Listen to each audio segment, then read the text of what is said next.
À domicile, on a de plus en plus de gens isolés, voilà, les enfants travaillent.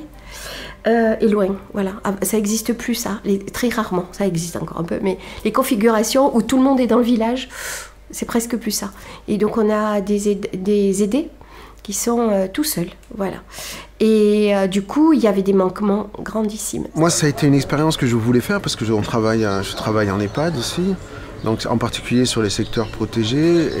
Et donc du coup, je sais à quel point c'est compliqué. L'institutionnalisation est compliquée, à la fois pour la personne aidée et à la fois pour l'aidant. Après, la volonté de rester à la maison, elle est encore plus marquée, moi je trouve, dans le milieu rural, parce que c'est des gens qui ont vécu toute leur vie dans la même maison. Le fait de créer l'EHPAD hors les murs, c'est d'augmenter la capacité à accompagner les personnes âgées dans un maintien à domicile. Trop souvent, on se retrouve avec des personnes âgées qui ne peuvent plus rester à domicile parce que soit on n'a pas anticipé les difficultés du logement, soit on n'a pas anticipé les difficultés de la maladie. Et le médecin traitant qui reste le chef d'orchestre de ce maintien à domicile n'est pas toujours en capacité, au regard de ces différentes activités, de coordonner. Dans la gestion à domicile, il y a beaucoup de craintes, notamment de chute en général, d'isolement, de solitude. Il y a beaucoup d'angoisses qui peuvent être aussi liées aux familles, de se dire qu'elles ne vont pas gérer, qu'elles ne vont pas y arriver, donc ça vient de créer du soutien pour tout ça. Et donc voilà, on vient maintenir le plus longtemps possible la personne à domicile, en tout cas on essaye, en faisant en sorte qu'il y ait de la réassurance sur les enregistrements, sur le risque de chute, sur les accompagnements, et puis en maintenant, si possible, l'objectif c'est de maintenir une vie sociale, si on peut leur obtenir un semblant ou un fond de vie sociale quand même, voilà. Déjà, il faut repérer qui c'est qui va pouvoir entrer. Donc c'est souvent des personnes qui sont isolées, voilà, seules, ou des couples isolés, mais seuls, c'est-à-dire les familles ne sont pas là, il n'y a pas d'aidant, voilà, où l'aidant est très occupé, travaille, etc. Donc soit c'est repéré par le médecin, soit les infirmiers libéraux, soit nous, puisqu'ils sont au SIAD. Et ensuite on prend un rendez-vous et on vient expliquer comment ça se passe.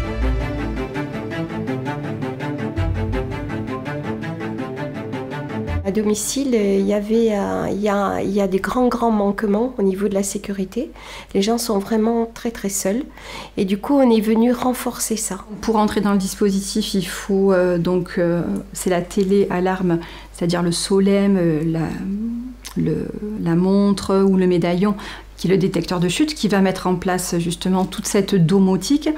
Donc la domotique, ça va être des capteurs de mouvement. Ça va être aussi tout ce qui va être des chemins lumineux, c'est-à-dire pour que quand la nuit se lève, ça se détecte et qu'ils n'ont pas besoin d'allumer la grande lumière qui parfois éblouit et peut être une source de chute. Ça va être des capteurs dans le lit pour savoir à quel moment ils vont aller se coucher, à quel moment ils vont se lever. Je suis assis sur un capteur sur le lit, qui veut dire que si je me levais la nuit, tout de suite... 7 jours sur 7, nuit et jour, c'est filmé tout de suite. Ils disent attention, le monsieur s'est levé, alors ils attendent, il revient plus se coucher. Soit qu'il est tombé, et là ils prennent tout de suite. J'ai un haut-parleur dans ma salle de séjour, à côté de mon lit, et là tout de suite ils me demandent qu'est-ce qui s'est passé, tout ça. C'est impeccable pour ça. Et ça vient renforcer H24. C'est-à-dire jour et nuit. Voilà, c'est-à-dire qu'il y a une surveillance et la journée et la nuit. Alors la journée, par ce dispositif, c'est nous qui vont venir en renfort, l'équipe du SIAD, Nathalie et moi-même. Et la nuit, il y a une équipe d'infirmières libérales qui peuvent être appelées pour les urgences. C'est tout nouveau parce qu'avant, la téléassistance, téléalarme, ça existe, mais il n'y avait pas de professionnels de santé au bout du téléphone.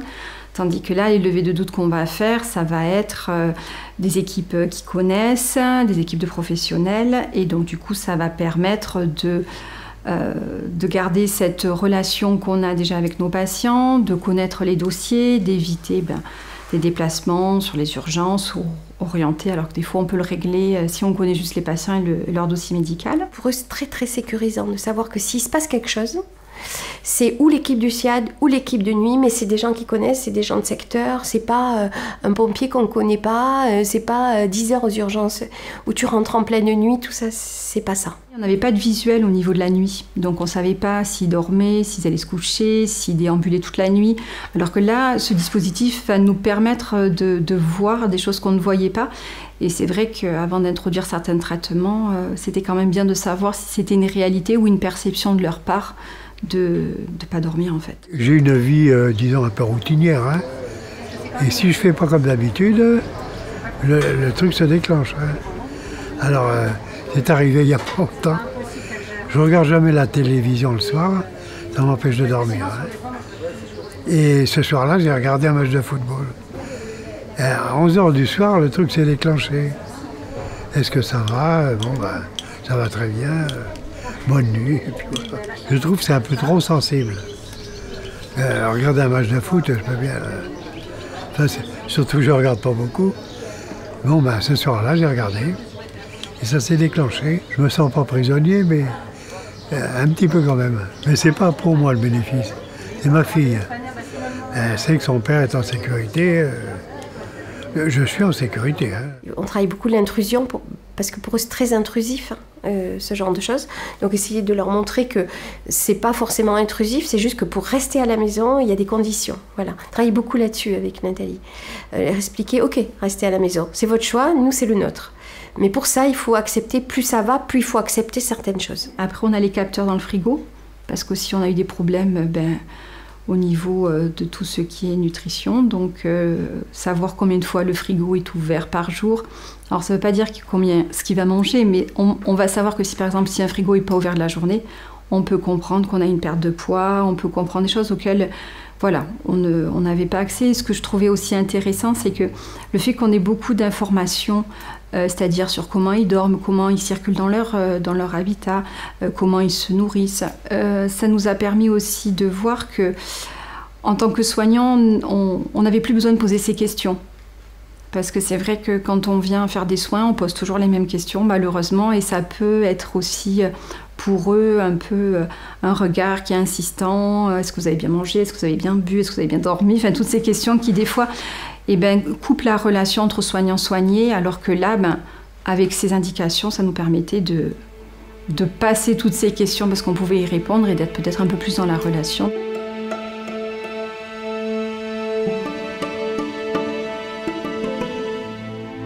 Il y a un médecin co, ordinateur, une psychologue et une ergothérapeute. Ça, c'est l'équipe médicale qui vient avec l'ASG, Nathalie, et l'IDEC, moi. Au niveau médical, le dispositif fait qu'il y a un médecin référent qui n'est pas le médecin de famille, en fait, parce que c'est une autre personne, mais qui a rencontré papa, qui connaît sa pathologie.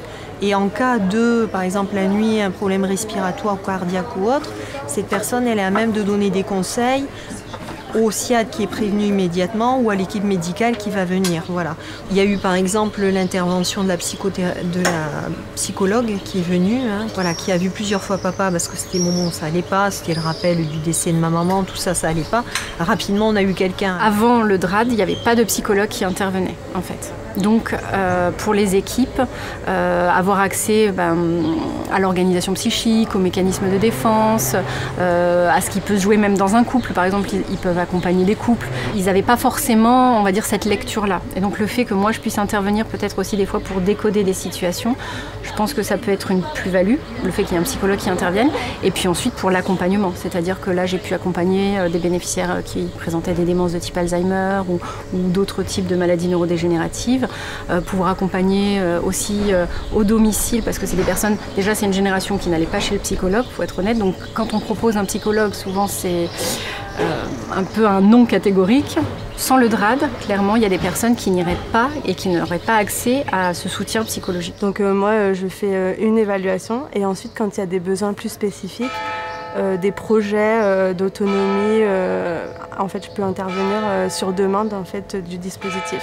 Avec Marion, j'ai passé mon permis alors que j'ai travaillé dans un garage d'autobus et tout, que je conduisais les autobus même. J'ai passé mon permis sur un fauteuil et ça m'a fait du bien parce que sur ce système ici, c'est un fauteuil normal, Tandis que là, j'ai l'assistance électrique et ça va très très bien. Et l'idée, c'est de sortir dans sa cour tout seul, mais également dans le village de Saint-Martin-de-Londres, et puis pour des projets plus importants, comme des voyages en famille ou des choses comme ça. Quand on va se rapprocher de la personne, on va avoir une espèce de vision très très globale, avec des corps de métier qui sont très très différents, c'est-à-dire la psychologue, elle va regarder un bout, l'ergo va regarder un bout, l'infirmière elle va regarder un autre, etc. Et tous, quand on s'assoit, ça va donner une espèce de globalité, et pour rester à domicile, c'est nécessaire. C'est-à-dire c'est une vision qu'on pourrait avoir dans un établissement, qui est contenue par des murs, c'est pour ça que ça s'appelle EHPAD hors les murs. C'est-à-dire on a créé des murs virtuels, mais en tous les cas, quand on s'assoit autour de la table et qu'on parle d'une personne, on va avoir toute la personne dans sa globalité. Et pour pouvoir prendre en charge correctement quelqu'un, il faut le prendre dans sa globalité. Ça permet vraiment de réfléchir, de voir aussi des projets un peu plus grands, de se permettre en fait d'imaginer des partenariats un peu plus grands avec les hôpitaux, les professionnels de santé, pour permettre à ces personnes d'accéder à des soins, même s'ils sont isolés de la ville, et à des professionnels, même s'ils sont isolés de la ville.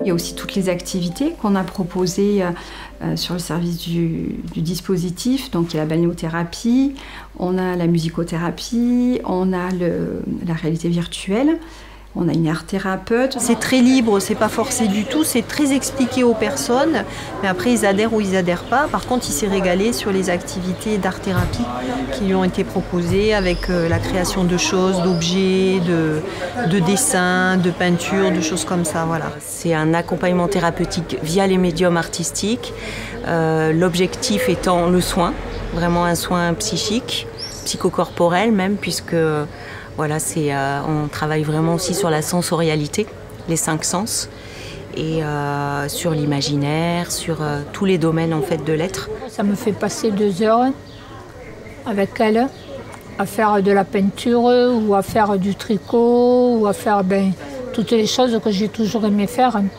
Donc c'est pour ça, c'est bien. Ça me dépeint bien. Voilà, je passe un bon moment. Et si je peux jouer, si je peux développer ma capacité à jouer, je suis plus vivant. En fait, c'est ça. Et du coup, ça aide par rapport à l'estime de soi, par rapport à la pulsion de vie, le sentiment d'être vivant et d'être plus en lien avec soi-même, plus en lien avec les autres. Et ça fait du bien. La musicothérapie, maman est transformée quand elle voit le musicien. Parce qu'il lui fait chanter des chansons de son époque, il plaisante avec elle, elle rit, elle est contente. Dès qu'elle le voit, elle va même mettre du rouge à lèvres avant qu'il arrive. On va chanter, on va écouter de la musique. En fait, tout dépend en fait, souvent de la demande de l'aidant et de travailler en fait, sur les pertes cognitives liées à l'âge et de renouer en fait, le lien entre l'aidant et l'aidé. Des fois, l'aidant est tellement sollicité qu'il voit l'aidé comme son travail quotidien. Donc c'était recréer un peu de complicité et de moments agréables de partage et pas toujours dans ce devoir d'obligation de faire et d'être. Ah mais le musicothérapeute, ça a été providentiel pour mon mari. Enfin, dès qu'il est arrivé, je sais pas, il s'illumine, c'est plus le même homme. C'est très court, hein, c'est 30 minutes, 45 minutes, mais ce moment, c'est un moment très agréable. Ça permet de remonter dans le temps, des souvenirs communs, des souvenirs d'il y a 50 ans, en arrière. Oui, c'est beaucoup d'émotions. Pour les gens qui ont des troubles cognitifs, très très important de trouver la chanson qui va permettre d'aller plus vite à la toilette, de défaire une situation anxiogène, voilà. Et Rémi va se charger aussi de le faire passer à l'aidant, qui lui est souvent en très grosse difficulté. Et voilà, on va chanter une chanson, et cette chanson, elle va être le truc qui va faire que... On ne se rend pas compte que même si on fait le choix de vivre à son domicile, le domicile peut être aussi une zone où on va s'enfermer parce qu'on se sent en sécurité. Et c'est vrai que du coup, ils veulent plus en sortir. Beaucoup se connaissent et ne se voyaient plus parce que Parce qu'ils sortent plus de chez eux, parce qu'il faut prendre la voiture, qu'ils ne conduisent plus. Donc du coup, on a recréé des groupes et c'est vrai que moi, la première fois que j'ai créé le premier groupe, et ça a été rempli d'émotions parce que quand ils se sont dit bonjour, ils pleuraient quoi. Ils pleuraient de joie de se retrouver en se disant je pensais qu'on ne se reverrait plus. Bon, il y a la convivialité, de voir du monde déjà.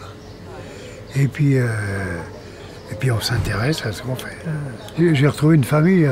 À mon sens, c'est vraiment trouver d'autres formes d'accompagnement pour ne pas être juste dans l'accompagnement médical pur, médicaments, mais trouver d'autres types d'accompagnement plus holistiques, plus global. C'est-à-dire on ne fait pas de l'animation pour faire de l'animation.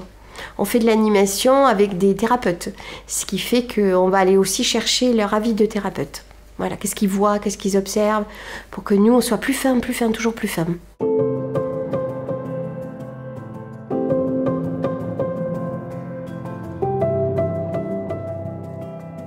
Alors l'accompagnement avec les aidants, c'est de la coordination, c'est-à-dire c'est des temps de visite et c'est aussi écouter quels sont leurs besoins. On sent qu'ils sont vraiment force de soutien derrière nous. Quand ça ne va pas, on peut en parler.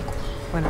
Donc pour moi, c'est ce côté-là, pas psychologique, mais d'accompagnement personnel qui est important. C'est aussi de travailler le répit, que l'aidant accepte aussi de prendre du temps pour soi, essayer de déverrouiller cette obligation, ce devoir que l'aidant a envers l'aidé.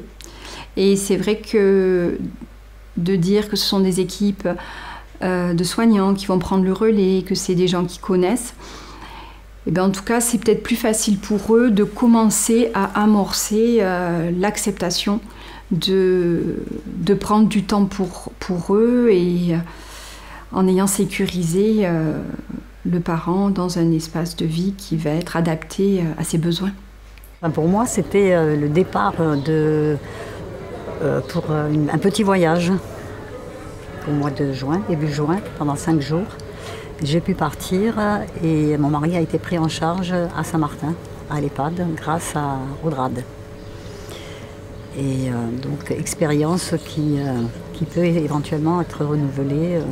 Et ce répit, je pense qu'il est absolument indispensable pour pouvoir continuer.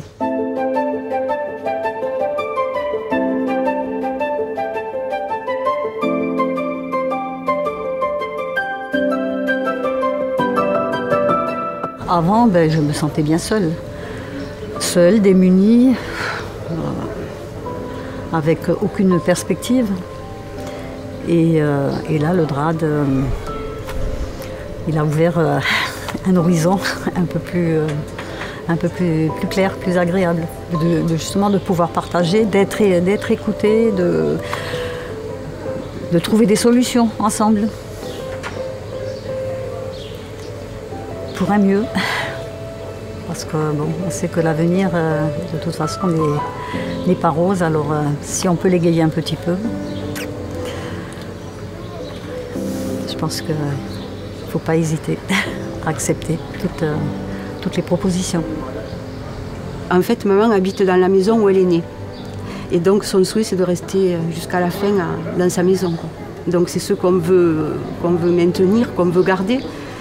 Et ça nous permet justement, pour nous, le DRAD nous permet ça. Quand on voit la satisfaction qu'ils ont de leur quotidien en faisant partie du DRAD, je pense que c'est un pari qui est bon et qui est bien à pérenniser, je pense. Rester chez soi avec un service qui intervient 24 heures sur 24, c'est vraiment ce qui manquait sur le SIAD. Le SIAD intervient la journée, mais pas la nuit.